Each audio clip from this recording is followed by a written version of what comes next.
Hukuman mati menanti Indra Septiarman, pelaku pembunuhan Nia gadis penjual gorengan di Padang Pariaman.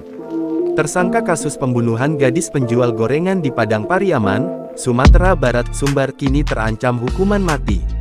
Kapolda Sumbar, Irjen Pol Suharyono mengatakan, tersangka Indra Septiarman alias IS ini sudah terkonfirmasi bahwa melakukan tindakan ruda paksa dan pembunuhan pada gadis penjual gorengan bernama Nia Kurnia Sari alias NKS 18. Hal ini sudah ia pastikan melalui barang bukti, keterangan saksi, fakta lapangan, dan keterangan tersangka setelah berhasil diamankan kemarin, Kamis tanggal 19 September tahun 2024. Dalam proses penyidikan kita ada dua perkara pidana yang dilakukan, IS yaitu pemeriksaan dan pembunuhan, ujarnya. Atas tindakannya itu, IS telah melanggar pasal 338 KUHP tentang pembunuhan dan pasal 285 KUHP tentang tindakan ruda paksa.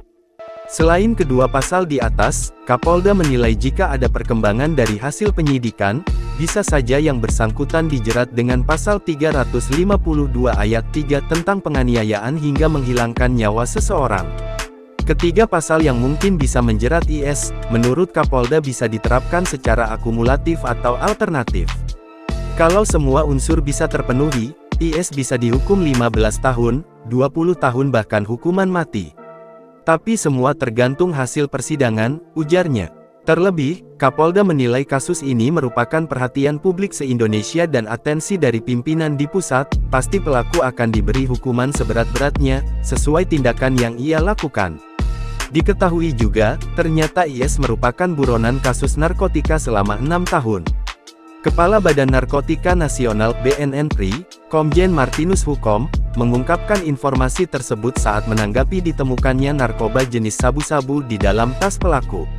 Dalam kasus pembunuhan seorang pedagang gorengan di Padang, pelakunya adalah buronan narkoba selama 6 tahun, ucap Martinus di Jakarta, Jumat tanggal 20 September tahun 2024 dikutip dari kompas.com. Download Tribun X sekarang, menghadirkan lokal menjadi Indonesia.